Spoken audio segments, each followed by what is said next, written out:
Normandy, July 1944. A hedgerow east of Saint-Lô. A German paratrooper of the 3rd Fallschirmjäger Division is folded into the base of the embankment, wearing a smock cut from waterproof cotton, in a disruptive pattern the Waffen-SS had field-tested in 1937 and the German High Command had estimated would cut casualties by 15%. His helmet is covered, his face is darkened. The vegetation around him is undisturbed. He has held this position without moving for nearly 6 hours, in the specific discipline that German camouflage training drilled into every soldier issued the pattern. Stillness is the camouflage. Movement, more than any flaw in the printed fabric itself, is what the human eye and the trained observer's attention actually catch. He has done everything the German army trained him to do. No patrol walks the lane in front of him. No scout points toward his position. No spotter calls out a sighting. And then, without any of the preconditions that should precede a man's death in combat, an 81mm mortar round detonates 10 feet above him. Then a second. Then a third. His squad mate, captured shortly after and questioned by 1st Army intelligence officers, says something that recurs in different phrasing across dozens of interrogation reports filed that summer. We were not seen. It is a strange complaint from a prisoner of war. He is not claiming the Americans missed. He is claiming they found him without finding him, that his concealment had functioned exactly as designed, and he was dead regardless. 6 weeks earlier, the identical camouflage system, designed by the same Munich art professor, had been killing British infantry at a catastrophic rate east of Caen. British, Canadian, and Polish casualties in Normandy reached 83,000 by the end of August, 16,000 of them fatal, much of it inflicted by weapons fired from positions the attacker never located. The camouflage worked. The Germans were ghosts in the hedgerows, and the British paid for it in blood. So why did the same ghosts, fighting the same way in the same terrain, stop being ghosts against a different army? The answer has nothing to do with sharper American eyes, better trained scouts, or superior camouflage doctrine. The Americans barely had one, and what little doctrine existed was abandoned within weeks for reasons that had nothing to do with its tactical merit. It has to do with a theory of warfare developed 2 decades earlier at a desert artillery school in Oklahoma, built around a question nobody else in 1944 had seriously asked. What if you didn't need to see the enemy at all? The camouflage itself deserves to be taken seriously because it is the easiest part of this story to underestimate. In 1931, the German Reichswehr issued a 4-color disruptive pattern called Splittertarn, hard-edged green and brown polygons over a tan or gray field with vertical green dashes suggesting rain. It was designed originally for the Zeltbahn, the triangular shelter quarter every German soldier carried, and was gradually adapted into smocks, helmet covers, and Luftwaffe jump uniforms through the late 1930s. The pattern's geometric construction reflected the limits of contemporary textile printing technology as much as any design philosophy.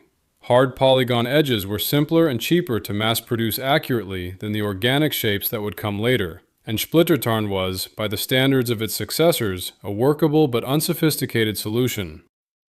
The more sophisticated development came from the SS reconnaissance establishment. SS Major Wim Brandt, an engineer commanding the SS Reconnaissance Battalion, went looking in 1935 for better concealment and found Johann Georg Otto Schick, a Munich art professor who had spent years studying how light moves through tree canopy across the seasons. Schick's academic background was in textile and pattern design rather than military science, which made him, in the context of 1930s European camouflage research, something of an outsider whose contribution depended entirely on persuading skeptical military engineers that artistic technique had something concrete to offer combat survival. Schick understood something specific about human vision. The eye locks onto sharp edges and consistent shapes, and a pattern that has neither breaks down as a recognizable object. He designed patterns unlike anything previously deployed on a battlefield. Eichenlaubmuster, oak leaf. Platanenmuster, plane tree. Rauchtarnmuster, blurred smoke edge. Painted not as geometric shapes, but as an approximation of dappled light itself. He made the garments reversible, green on one side for summer, brown on the other for autumn, doubling the system's seasonal effectiveness with no added manufacturing complexity. The SS Deutschland Regiment ran field trials in 1937. The estimate that came back projected a 15% reduction in casualties, a figure derived from controlled exercises comparing detection rates between soldiers wearing the new patterns and soldiers in standard field gray, observed by trained spotters at varying ranges and under varying light conditions. Patents were filed in 1938. By the time German paratroopers landed in Crete in 1941, the Wehrmacht's elite formations had access to what was, by any honest technical measure, the most advanced individual soldier camouflage system on Earth, a system that would not see meaningful imitation by other major armies until well after the war's end. If stories like this one matter to you, the forgotten engineering and doctrine behind what actually happened in combat, consider subscribing and leaving a like. It helps this kind of detailed history reach more people. Picture what this looked like in practice in Normandy in June 1944. A Waffen-SS Panzergrenadier from the 12th SS Panzer Division, Hitlerjugend, settles into a hedgerow north of Caen, wearing Schick's oak leaf pattern, green side out. Around him, 6-foot earthen banks topped with brambles and hawthorn that had grown undisturbed since the Roman occupation. The sunken lanes were so deep and so overgrown that a Scottish reconnaissance officer, writing afterward of the fighting, described seeing or suspecting danger in every blade of grass. The German soldier is dug into the bank itself, beneath the root system, in a position tunneled through the embankment so he can fire from either side without repositioning. A degree of engineering effort that German pioneer units had clearly invested significant time preparing well before any British advance reached the position, suggesting defensive planning that anticipated the bocage's tactical value months in advance rather than improvising it under pressure. The Imperial War Museum's own account of the fighting describes British infantry advancing against what it calls, without qualification, an almost invisible enemy. The British paid for that invisibility in a currency measured precisely. 24,698 casualties by June 30th, more than 46,000 by July 25th. Mortar fire, delivered from German tubes positioned 3,000 to 4,000 yards behind the front line, directed by observers the British infantry never located, accounted for roughly 3/4 of those losses. The system was elegant in its economy. A thin screen of camouflaged forward positions on every hedgerow crest, existing not to win the firefight, but to identify where the British were, feeding coordinates back to mortar and rocket batteries that did the actual killing from a distance no rifleman could reach. No Allied camouflage program of the period came close to matching what Schick's research had produced. British and Canadian forces in Normandy fought largely in plain khaki battle dress, with only scattered, unofficial use of improvised foliage and sniper-specific denizen smocks, while German infantry across multiple divisions wore standardized, mass-produced patterns purpose-built for the specific terrain they were defending. The reason this asymmetry receives relatively little popular attention is straightforward. The historical record tends to be written by the side that ultimately wins the larger war, and the larger war was won by an army fighting a different kind of fight in a different sector at the same time. Within the specific British versus German contest in the bocage, judged purely on its own terms, the Germans were winning, decisively and repeatedly, for the better part of 2 months. The British army that suffered this was not undertrained or undermotivated. It contained veterans of North Africa, Italy, and Crete, fighting under Lieutenant General Guy Simmons's bite and hold doctrine, a careful, set-piece method, built on a rolling artillery barrage, followed by infantry advancing in disciplined fire and movement against a positively identified objective. The doctrine had been refined through 3 years of hard experience against German positions in the desert, where flat, open terrain had made it broadly effective. In the western desert, German positions could often be located by aerial reconnaissance and direct observation well before contact, and the rolling barrage could be timed against confirmed coordinates with reasonable confidence. The bocage destroyed that confidence systematically. Normandy's hedgerows were not open desert. Each field, typically 40 to 200 yards across, was bounded by an earthen bank topped with dense vegetation that had grown for centuries, creating a terrain feature closer to a maze of fortified compartments than open countryside. British officers who had fought at El Alamein found themselves applying a doctrine calibrated for visibility ranges of a mile or more to terrain where visibility might be 15 yards in any direction. The doctrine's core assumption, that aerial and ground reconnaissance could reliably locate the enemy before an attack began, simply did not transfer. That sequence had one absolute requirement regardless of terrain. You had to see the target before you could engage it. A British rifle section, 8 to 10 men, a single Bren gun, the rest carrying bolt-action Lee Enfields capable of perhaps 15 aimed rounds per minute in skilled hands, operated on the assumption that an attack meant closing on a position you had confirmed, suppressing what you found there, and killing visible men. The Imperial War Museum's own historians have acknowledged that British formations sometimes exhibited more caution than the tactical situation warranted, and that troops were frequently willing to go to ground and call for artillery support even against limited opposition. Max Hastings, in his history of the campaign, put it more bluntly. The Allies, and the British specifically, fought a cautious, methodical war, while the Germans fought fast and aggressively and were extraordinarily good at it. Hastings's point was not that British soldiers performed poorly. It was that German soldiers performed brilliantly in precisely the kind of engagement the British doctrine offered them, an engagement in which the man who could not be seen was the man who survived to kill. A Scottish veteran of the fighting along the Odon River, quoted in post-war studies of British infantry tactics, recalled the specific texture of this asymmetry. If a German soldier appeared, everyone fired at him. Everyone. The phrase reveals how rarely it happened. The German rifleman, hooded beneath his chic-designed smock, fired once from concealment and then did not fire again until he had relocated. A British section that took a single casualty from an unseen position did exactly what its training specified. It went to ground and radioed for support, and while it waited, the German mortar crews to the rear, already supplied with coordinates by the forward observer who had watched the British line approach, opened fire on a target that had obligingly stopped moving. Villers-Bocage, on June 13, 1944, is the single engagement most often cited to illustrate this dynamic, and the specifics deserve more attention than the engagement usually receives. The British 7th Armored Division, the Desert Rats, veterans of 3 years of mobile warfare in North Africa, where exactly this kind of methodical advance had repeatedly proven effective, pushed a reconnaissance column through the town in an attempt to outflank the German defenses around Caen. SS Hauptsturmführer Michael Wittmann, commanding a single Tiger tank that had become separated from its unit, identified the column from a concealed position along the road and attacked alone. In the space of roughly 15 minutes, Wittmann's tank destroyed or disabled more than a dozen British vehicles. Tanks, half-tracks, and reconnaissance cars strung out along the narrow main street with no room to maneuver or return effective fire. The Tiger's heavy frontal armor made it functionally immune to the British vehicle's main guns at the ranges involved. What makes Villers-Bocage relevant to the broader pattern is not Wittmann's tactical brilliance, considerable as it was, but the structural reason the column was vulnerable to it in the first place. The 7th Armored's advance had proceeded according to a doctrine built for terrain where an approaching column could reasonably expect early warning.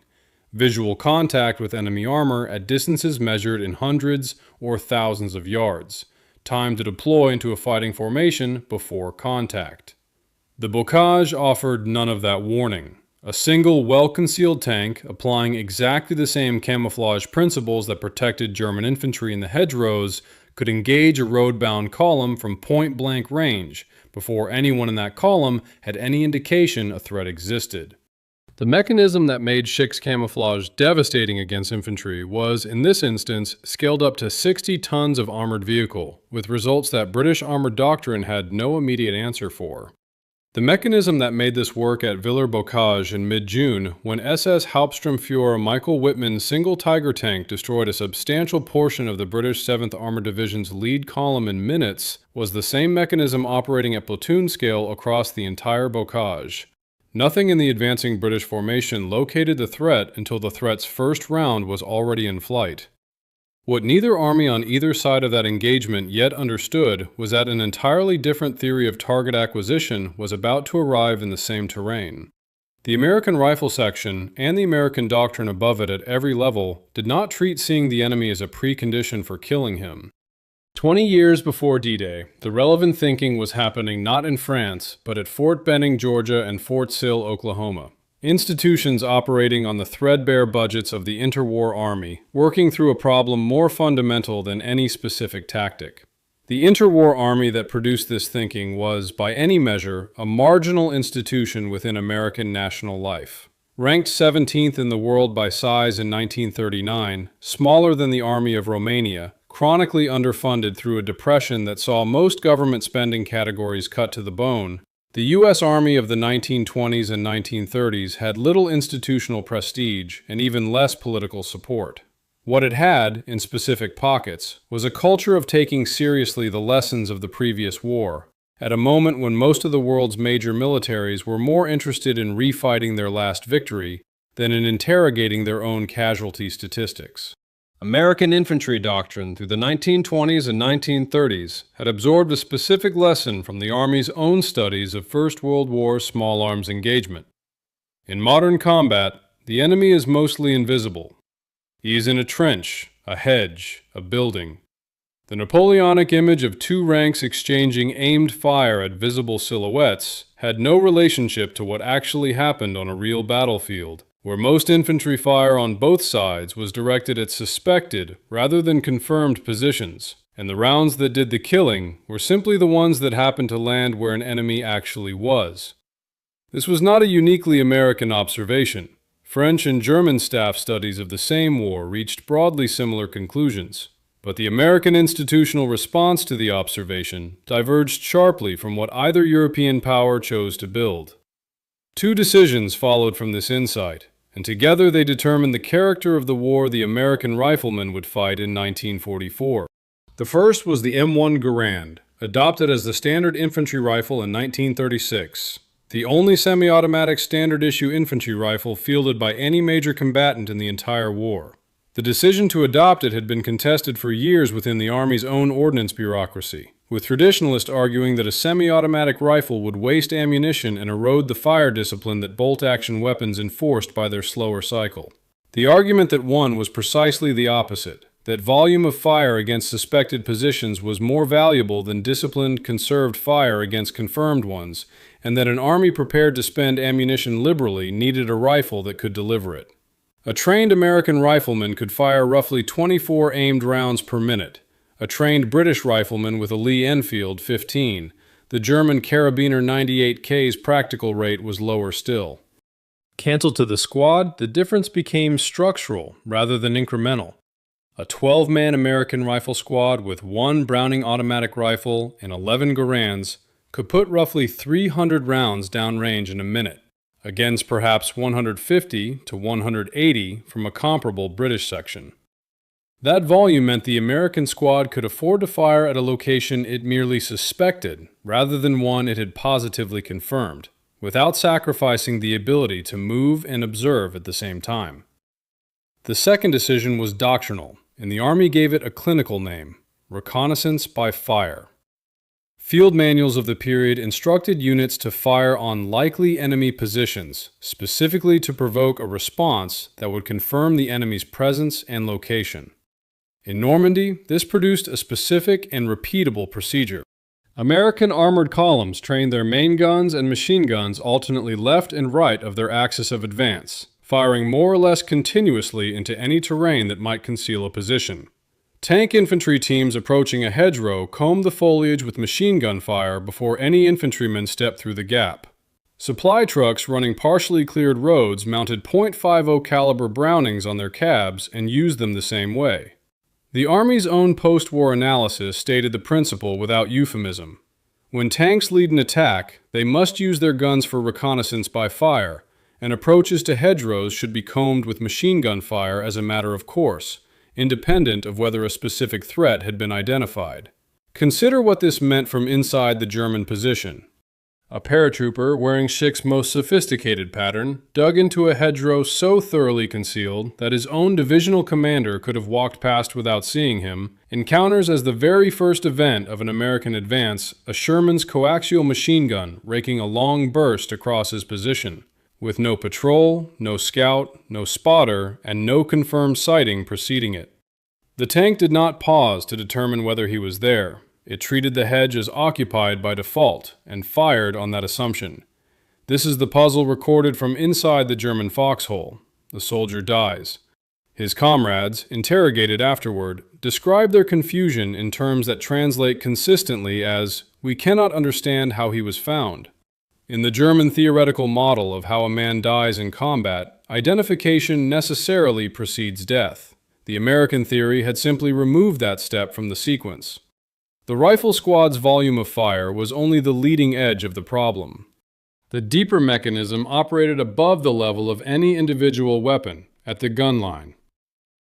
15 years before Normandy, two field artillery officers at Fort Sill, Major Carlos Brewer and Major Orlando Ward, had built a fire direction system on a proposition that the rest of the artillery world treated with polite skepticism: that a single coordinating center could compute firing solutions for every battery within range simultaneously, allowing a single forward observer to call in the concentrated fire of an entire division's artillery onto one grid square.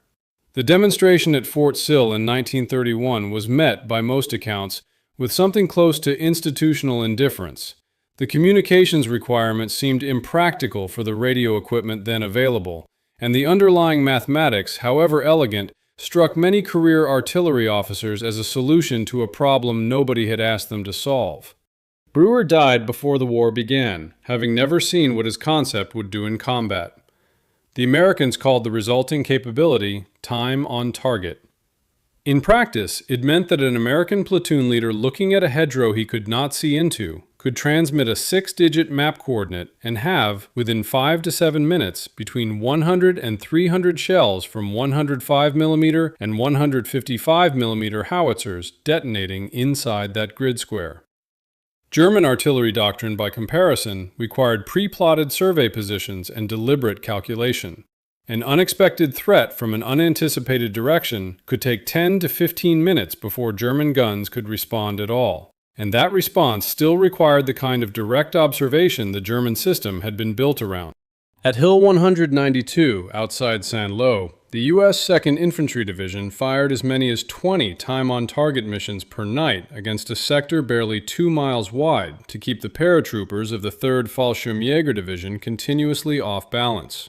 The sustained tempo denied defenders the kind of pattern recognition experienced infantry normally develop under bombardment, the learned sense of when a barrage is likely to lift, when movement becomes survivable, when a position can be reoccupied. Aerial photographs of the position afterward showed terrain that observers described as resembling a moth-eaten blanket, hedgerows and tree lines pockmarked and consumed by repeated saturation fire. The German paratroopers in their splitter-tarn smocks were no less concealed on July 10th than they had been on July 1st.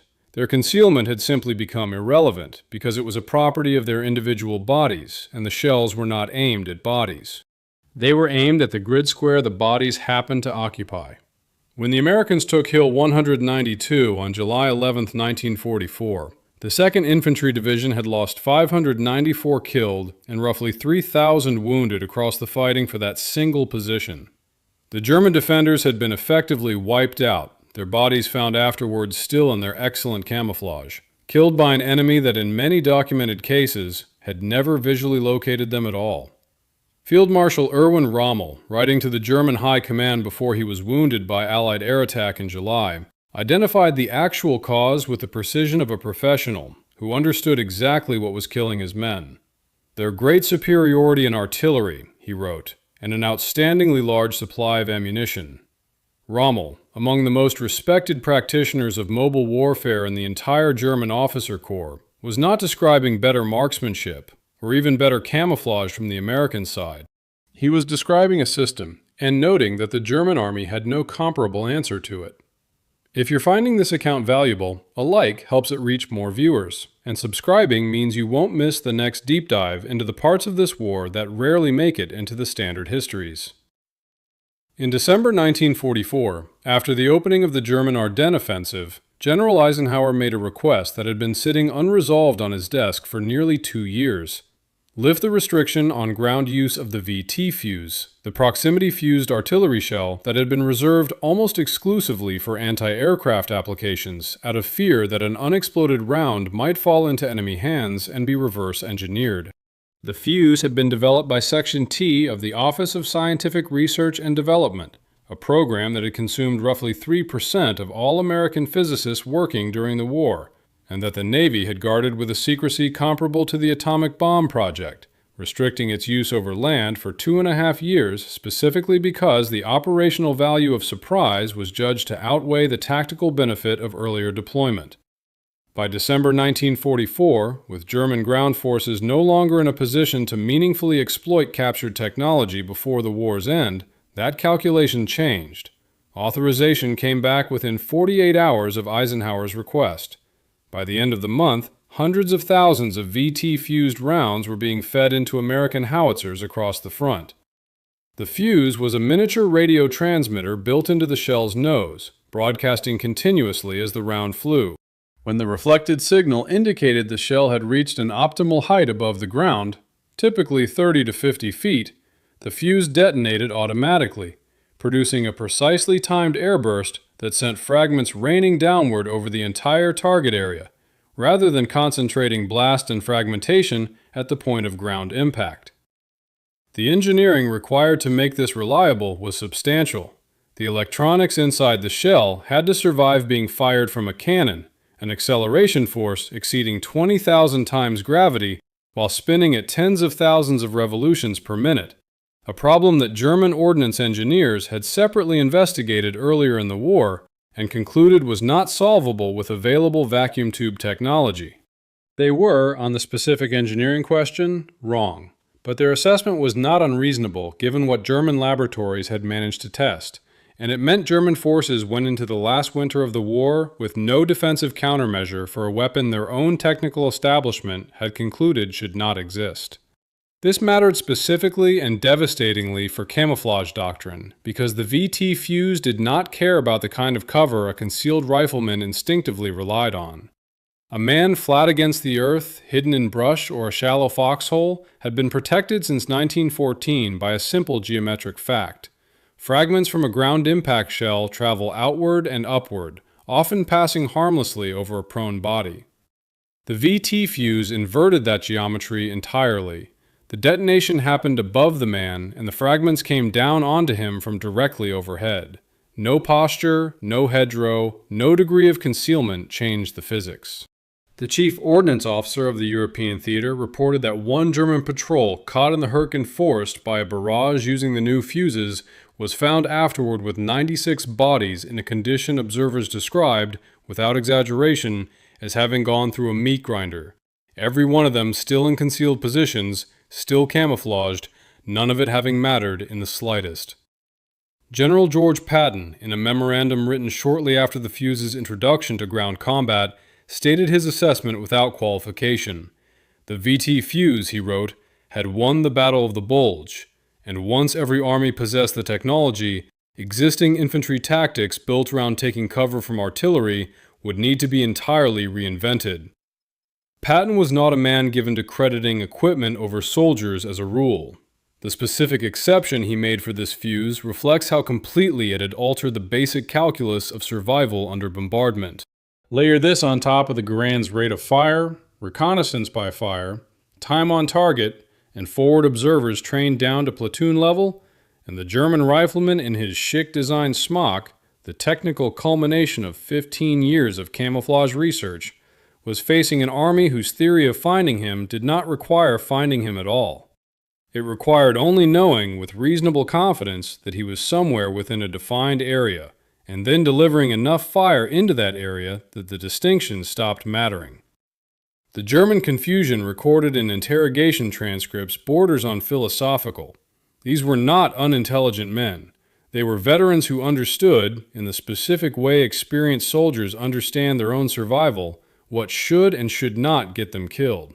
Their training held that detection preceded death as an absolute rule. When they could not be detected, by every rule they had been taught, they should not have died.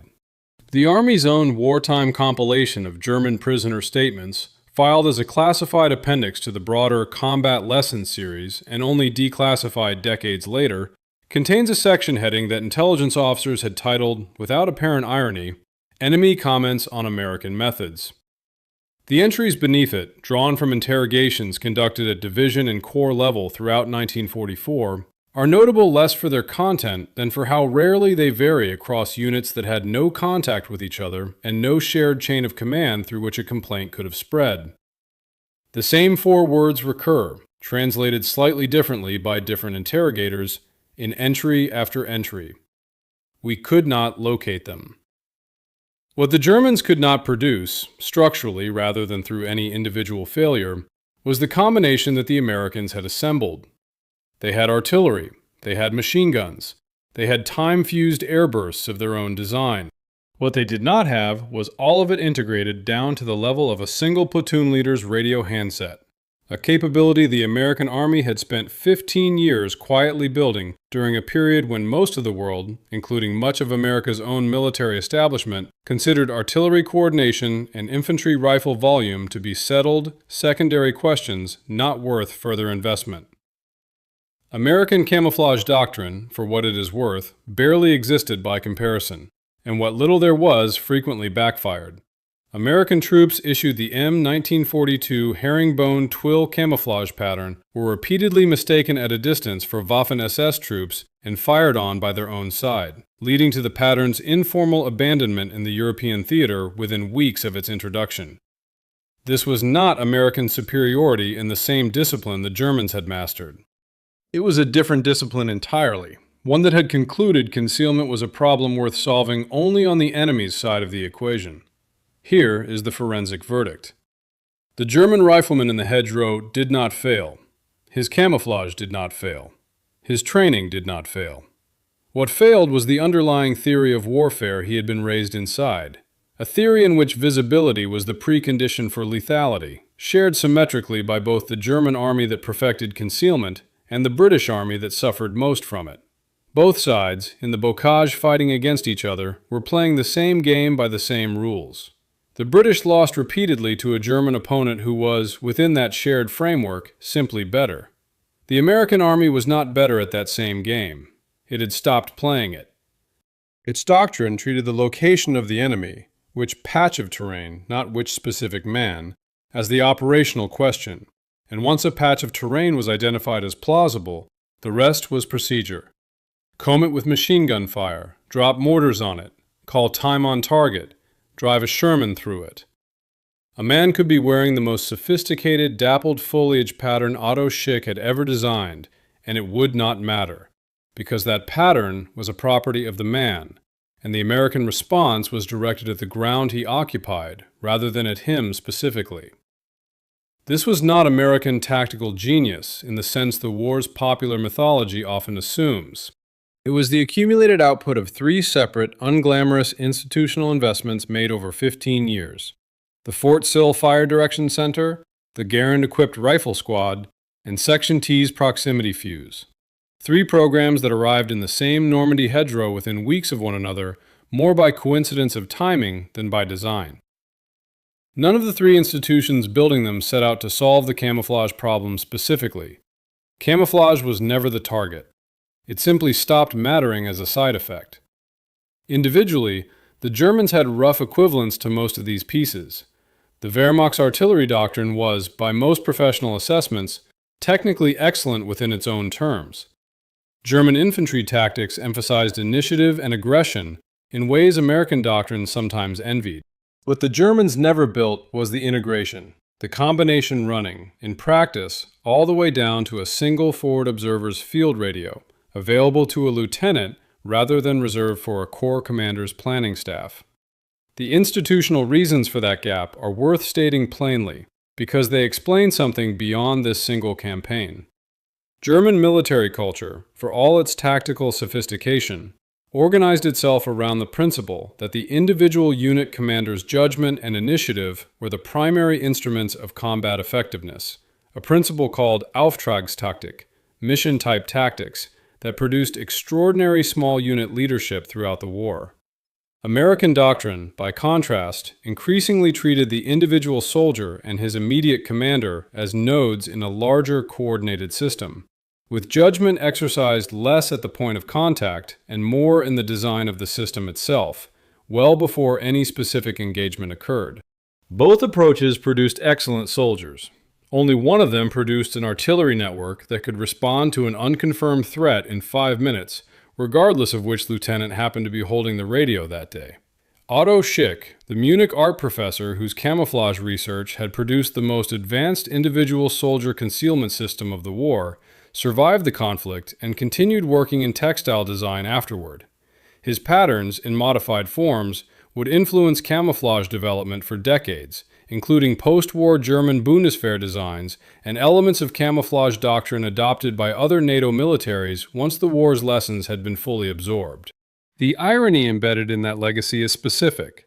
The patterns that failed to save the men wearing them against American fire discipline in 1944 were judged, correctly, to remain excellent against the kind of warfare most armies expected to fight after 1945. Warfare in which visual detection by an opposing soldier, rather than saturation bombardment of a suspected grid square, remained the dominant threat. Schick's camouflage was not a failed technology. It was a brilliant solution to a problem the U.S. Army in Normandy had simply declined to pose. The paratrooper in the hedgerow east of Saint-Lô was the technical inheritor of a camouflage tradition that began with the splitter tarn pattern of 1931 and the SS field trials of 1937. By any neutral measurement, he was nearly impossible to see.